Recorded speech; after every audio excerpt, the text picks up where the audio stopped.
We're discussing the book Life Without ED because I'm your ED recovery big sis. Okay, I like to give you advice. I like to give you all the things. I'm not certified in anything, but I am reading this book so that we can chat further and have kind of like almost a conversation piece. And then I'm going to write down questions and just talk you through things. So right now we aren't that far. We're on filing for divorce. However, if you just jumped in here, hi. I'm trying to make this just more of a conversation and a little bit of a debrief. I have a poppy. I ripped this page out of my drawing book that I try to do when like binge thoughts come in, whatever. That's beside the point. Let's get into filing for divorce chapter, some questions, some things that I came across that I found interesting that could spark conversations for you and maybe your family or even just within yourself. The first thing was, why can't I just eat like a normal person? I mean, how many times has that popped up in my head? Or your head for that? Like so many times. And it's the same patterns over and over that I always go back to when I feel like I'm struggling with an ED. And then some more things that I debriefed was write a list of things you want to accomplish with life without an ED.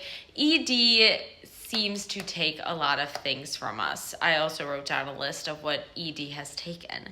So what do you want to claim back from your life without ED? Have some motivating goals and all the things. She didn't mention that, but that's something I really did when I was in my really deep, dark depths in like 2020, 2021. I wrote down a list of things I wanted to accomplish that summer for a life without ED. And I mean, relapses and all those things happen.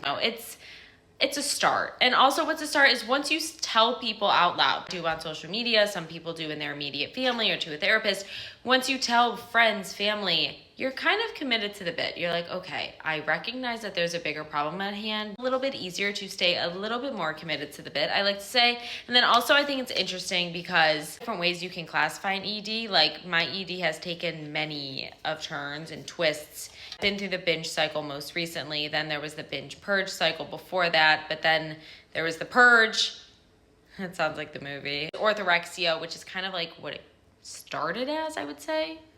But yeah, that's a little bit of my tidbits on the filing for divorce part 1. I'm not done with it. We are reading Life Without ED by Jenny Schaefer.